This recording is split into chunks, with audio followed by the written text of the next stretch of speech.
ಜನನಿ ಸುದ್ದಿವಾಹಿನಿ ವೀಕ್ಷಕರಿಗೆ ನಮಸ್ಕಾರ. ನಾನು ರಮೇಶ್ ಹೆಗಡೆ ಗುಂಡುಮನೆ. ಸಂಭ್ರಮದ ಸಾಗರ ಮಾರಿ ಜಾತ್ರೆ ಮುಕ್ತಾಯಕ್ಕೆ ಇನ್ನು 2 ದಿನ. ಸಾಗರ ಸರ್ಕಾರಿ ಉರ್ದು ಪ್ರೌಢಶಾಲೆಯಲ್ಲಿ 100% ಫಲಿತಾಂಶದ ಪ್ರತಿಭಾ ಸನ್ಮಾನ. ಹೊಸನಗರ ಗ್ರಾಮೀಣ ಪ್ರತಿಭೆ ಮಾನ್ವಿತೆಗೆ ರಾಜ್ಯ ಮಟ್ಟದ ಬಹುಮಾನ. ಭೀಮನಕೋಣೆಯಲ್ಲಿ ಯುವ ಭಾಗವತ ಸುಜನ್ ಗಣೇಶ್ ಹೆಗಡೆಗೆ ಕಲ್ಯಾಣ. ಯಾವುದೇ ಪರಿಶ್ರಮ ಪಡದೆ ಸಾಧನೆ ಸಾಧ್ಯವಿಲ್ಲ ಎಂದು ಕ್ಷೇತ್ರ ಶಿಕ್ಷಣಾಧಿಕಾರಿ ಸದಾನಂದ ಸ್ವಾಮಿ ಹೇಳಿದರು. ಇಲ್ಲಿನ ಸರ್ಕಾರಿ ಉರ್ದು ಪ್ರೌಢಶಾಲೆಯಲ್ಲಿ ಏರ್ಪಡಿಸಿದ್ದ ಕಳೆದ ವರ್ಷ ಎಸ್ಎಸ್ಎಲ್ಸಿಯಲ್ಲಿ 100% ಫಲಿತಾಂಶಕ್ಕೆ ಕಾರಣವಾಗಿರುವ ವಿದ್ಯಾರ್ಥಿಗಳ ಪ್ರತಿಭಾ ಪುರಸ್ಕಾರ ಮತ್ತು ಶಿಕ್ಷಕರ ಸನ್ಮಾನ ಉದ್ದೇಶಿಸಿ ಅವರು ಮಾತನಾಡುತ್ತಿದ್ದರು. ಎಸ್ಎಸ್ಎಲ್ಸಿ ಮಹತ್ವದ ಹಂತ. ಅಲ್ಲಿ ವಿದ್ಯಾರ್ಥಿಗಳು ಹೆಚ್ಚು ಆಸಕ್ತಿಯಿಂದ ಅಭ್ಯಾಸ ಮಾಡಿ ಉತ್ತಮ ಅಂಕ ಪಡೆದರೆ ಮುಂದಿನ ಹಾದಿ ಸುಗಮವಾಗಲಿದೆ. ಕಳೆದ ವರ್ಷ ಎಲ್ಲ ಮಕ್ಕಳು 100% ಫಲಿತಾಂಶ ಬರಲು ಶ್ರಮಿಸಿದ್ದೀರಿ.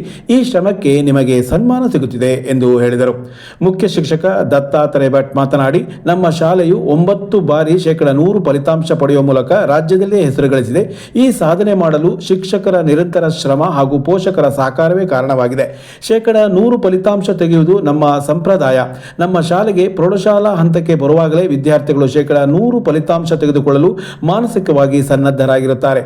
ಮುಂದಿನ ವರ್ಷ ಸಹ 100% ಫಲಿತಾಂಶ ಪಡೆಯಲು ವಿದ್ಯಾರ್ಥಿಗಳು ಈಗಲಿಂದಲೇ ಸಜ್ಜಾಗುತ್ತಿದ್ದಾರೆ ಎಂದು ಹೇಳಿದರು. ಶಾಲಾ ಅಭಿವೃದ್ಧಿ ಸಮಿತಿ ಅಧ್ಯಕ್ಷ ತಬರೇಜ್ ಅಹಮದ್ ಅಧ್ಯಕ್ಷತೆ ವಹಿಸಿದ್ದರು. ಸಂಜೀವ್ ಎನ್ಬಿ, ವಿಟಿ ಸ್ವಾಮಿ, ರಮೇಶ್, ಪಾಲಾಕ್ಷಪ್ಪ ಮತ್ತಿತರರು ಈ ಸಂದರ್ಭ ಹಾಜರಿದ್ದರು.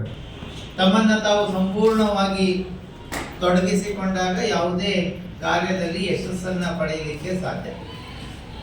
ಅದರಲ್ಲೂ ಶಿಕ್ಷಣ ಕ್ಷೇತ್ರ ಅಂದ್ರೆ ಸಾಕಷ್ಟು ಬದಲಾವಣೆ ಆಗ್ತಾ ಇರುತ್ತೆ. ಬದಲಾವಣೆಗಳಿಗೆ ನಾವು ಹೊಂದಿಕೊಳ್ಬೇಕಾಗುತ್ತೆ. ಪ್ರೌಢ ಶಿಕ್ಷಣದ ಹಂತದಲ್ಲಿ ನಮ್ಮ ಮಕ್ಕಳಿಗೆ ವಿದ್ಯಾರ್ಥಿ ಜೀವನದ ಮೊದಲನೆಯ ಯಶಸ್ಸಿನ ಮೆಟ್ಲು ಅಂತೇಳಿ ನಾವು SSLC ಪರೀಕ್ಷೆಯನ್ನು ಗುರುತಿಸ್ಕೊಳ್ತೇವೆ. ಈ SSLC ಪರೀಕ್ಷೆಯಲ್ಲಿ ಸತತವಾಗಿ, ಅದು ಉರ್ದು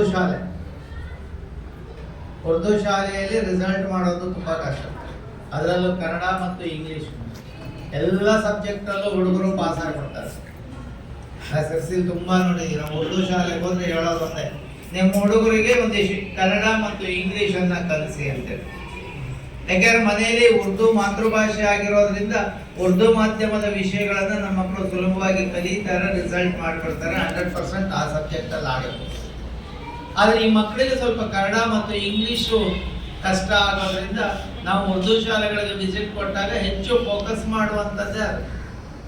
ಆದ್ರೆ ಈ ಶಾಲೆಯಲ್ಲಿ ಅದಿಲ್ಲ.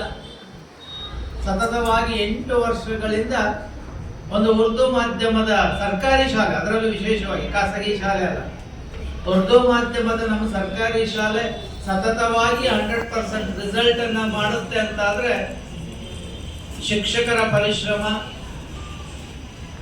ವಿದ್ಯಾರ್ಥಿಗಳ ದೃಢವಾದಂತಹ ಅಧ್ಯಯನ, ಜೊತೆಗೆ ಸಮುದಾಯದ ಪ್ರೋತ್ಸಾಹ ತುಂಬಾ ಇರುತ್ತೆ.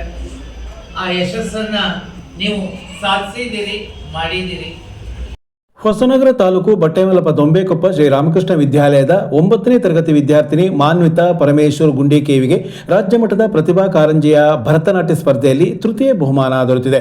ಗುಂಡಿಕೇವಿ ಪರಮೇಶ್ವರ್ ಮತ್ತು ಶೋಭಾ ಅವರ ಪುತ್ರಿಯಾಗಿರುವ ಈಕೆ ಬಾಣಗೆದ ಸುವರ್ಧಿನಿ ನೃತ್ಯ ಶಾಲೆಯಲ್ಲಿ ವಿದೂಷಿ ಶ್ವೇತಾ ವಿಷ್ಣು ಜೋಯ್ಸ್ ಅವರ ಬಳಿ ಭರತನಾಟ್ಯ ಅಭ್ಯಾಸ ಮಾಡುತ್ತಿದ್ದಾಳೆ. ಈ ಗ್ರಾಮೀಣ ಪ್ರತಿಭೆಗೆ ಶಾಲಾ ಸಮಿತಿ ಹಾಗೂ ಗ್ರಾಮಸ್ಥರು ಅಭಿನಂದಿಸಿದ್ದಾರೆ. ಯಕ್ಷಗಾನ ಭಾಗವತಿಯಲ್ಲಿ ಪ್ರಸ್ತುತ ದಕ್ಷಿಣೋತ್ತರ ಅಭಿಮಾನಿಗಳನ್ನು ಹೊಂದಿರುವ ಯುವ ಯಕ್ಷಗಾನ ಭಾಗವತ ಸೃಜನ್ ಗಣೇಶ್ ಹೆಗಡೆಯವರು ಸ್ಮಿತಾ ಅವರನ್ನು ವರಿಸಿದರು. ಇವರ ವಿವಾಹ ಸಂಭ್ರಮ ಶಾಸ್ತ್ರೋಕ್ತವಾಗಿ ಭೀಮನಕೋಣೆ ಕಲ್ಯಾಣ ಮಂಟಪದಲ್ಲಿ ಶುಕ್ರವಾರ ಸಂಪನ್ನಗೊಂಡಿತು. ಸ್ವತಃ ಸಾಹಿತಿಯೂ ಆಗಿರುವ ಅವರ ವಿವಾಹ ಕಾರ್ಯಕ್ರಮದಲ್ಲಿ ಕ್ಷೇತ್ರದ ಶಾಸಕರಾದ ಬೇಳೂರು ಗೋಪಾಲಕೃಷ್ಣ, ಮಾಜಿ ಸಚಿವ ಹರತಾಳು ಹಾಲಪ್ಪ, ಯಕ್ಷಗಾನದ ಹಿರಿಯ ಕಿರಿಯ ಪ್ರಸಿದ್ಧ ಕಲಾವಿದರು ಹಾಗೂ ಗಣ್ಯರು ಬಂಧು ಮಿತ್ರರು ಭಾಗವಹಿಸಿ ನೂತನ ವಧುವರರಿಗೆ ಶುಭ ಹಾರೈಸಿದರು.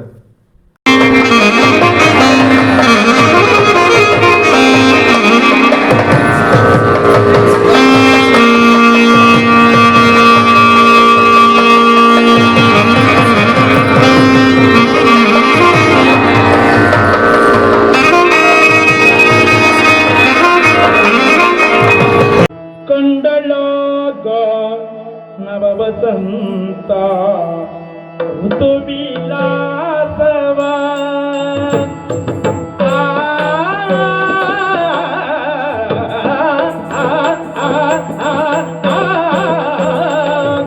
ಕಂಡಲಾಗ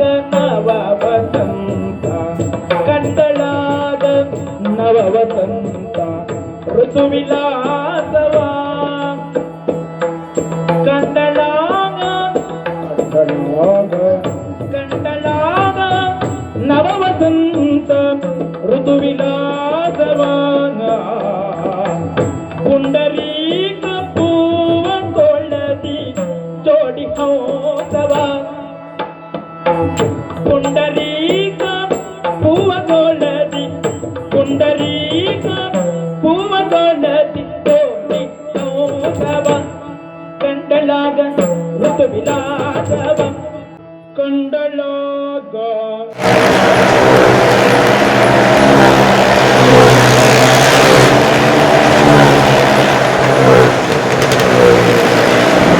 ಸಾಗರದ ಮಾರಿಕಾಂಬಾ ಜಾತ್ರೆ ಮಹೋತ್ಸವ 7ನೇ ದಿನವನ್ನು ಪೂರೈಸುತ್ತಿದೆ. ಈಗಾಗಲೇ ಲಕ್ಷಾಂತರ ಜನ ದೇವಿ ದರ್ಶನ ಪಡೆದು ಜಾತ್ರೆಯ ಸಂಭ್ರಮವನ್ನು ಸವಿದಿದ್ದಾರೆ. ಸೋಮವಾರವೂ ಯಥಾಪ್ರಕಾರ ಜಾತ್ರೆಯಲ್ಲಿ ಜನಜಂಗುಳಿಯಿತು.